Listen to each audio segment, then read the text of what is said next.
Premiere Pro recently added the object mask tool, and not only is it way better than I was expecting it to be, but it also changes a lot about masks in general for the better. Now, shortly after updating to the version that has this tool, I was actually working on this project here where you see a lot of blurred windows behind me because I'm filming in my driveway and obviously don't want to reveal where I am. And so the majority of this video has not only the new object mask tool, but also utilizing the new mask system. So first, if I take off this top layer here, you'll see obviously my masks for the windows are pretty rough. And so I have a layer on top with me masked out using the object mask tool. And then if I click on the adjustment layer, you'll see a bunch of masks here, and it's all of the different windows utilizing the new pen tool system, which is a huge improvement over what we had before. And this tool ended up saving me hours versus going into After Effects because it also makes it a lot easier to make changes or edits to things right in Premiere. So how does this work? Well, if you just click the object mask tool and start hovering around the program monitor,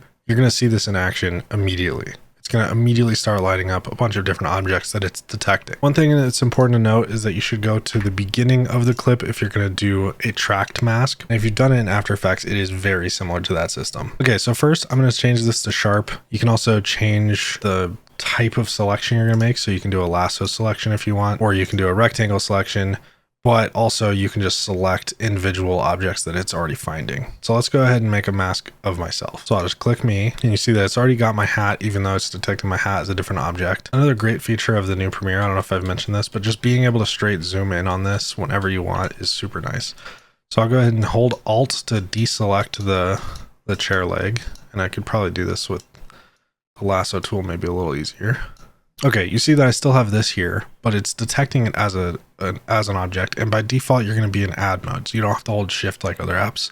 You just click it, and then you can see like it's a little messy, so we can also just either clean this up, or the moment we start tracking, it usually cleans it up pretty well too, but we can kind of just clean it up with the lasso tool a little bit here and there. So once you're happy with it, literally all you have to do is click this button, and it runs it pretty quickly, and it gives you a live preview of what it's getting. So like if my arm came into view and it didn't grab that with the mask, I could stop it just like After Effects, adjust the mask out of frame, and then continue, and it'll use that information continuing. So in the video that I'm showing you, something like this bottle here was not in the original mask, and I had to add it.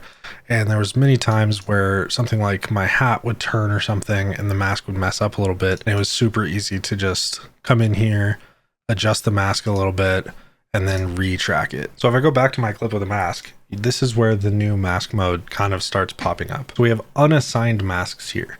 So right now this mask is doing nothing because it's in the unassigned category. So immediately you can just right click and change it to an opacity mask, and it'll work like a regular rotoscope mask as you'd expect. Now there's nothing back here. Or you can apply any mask, including the object mask, to any effect you want. And if you have an unassigned mask and add something like a blur, it's going to automatically assign that mask to the blur. But you can easily also unassign it again, and you can change this to an opacity mask, you can change it to a blur mask, you can copy it and put it both places. So I think in that way, masks being a lot more universal instead of like trapped within the effect that you made the mask in is really nice. One thing you might be missing here, and something that I had to figure out, is that I don't know how to make a new mask without using the object mask tool. And that's where I think this is another new tool. At least it's different than it used to be, the pen mask tool. So let's just say I want to mask out these cubes, just so it's a nice easy mask. So now the pen tool works a lot more like you would expect it to, and it's a lot cleaner, a lot more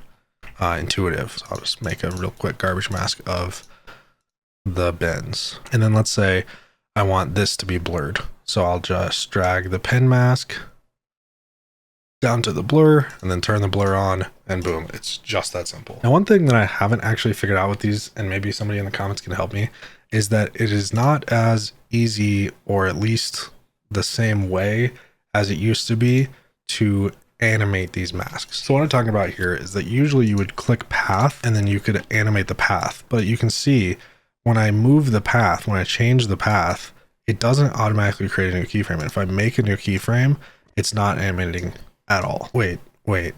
I'm just realizing right now, do I just need to do tracker? No, tracker doesn't work either. One thing you probably could do is track using this mask, but if it doesn't identify this as like an object, I don't know how well that would work. So yeah, I haven't found a great way around that currently, but if you do position, just kidding, that doesn't seem to work either. So like they've made masks a lot better, but also made them worse in some ways, because now I don't know how to animate a mask that isn't a tracked mask, because like obviously the tracker is going to work as you'd expect. So if anybody has figured that out, that'd be great in the comments. Otherwise, I'm really happy with this mask tool and the object mask tool being right built into Premiere, where you can easily control it right in Premiere. You don't have to worry about dynamic links or the time consuming rotoscoping and stuff in After Effects. It's all right here and way faster. As for the pen tool, I definitely think it's an improvement, but there's some things like the animating that is like, I don't know why that is now not working as expected. But overall, I think this is a great feature and I just wanted to highlight it. What do you guys think of the new masking tool? Let me know in the comments below.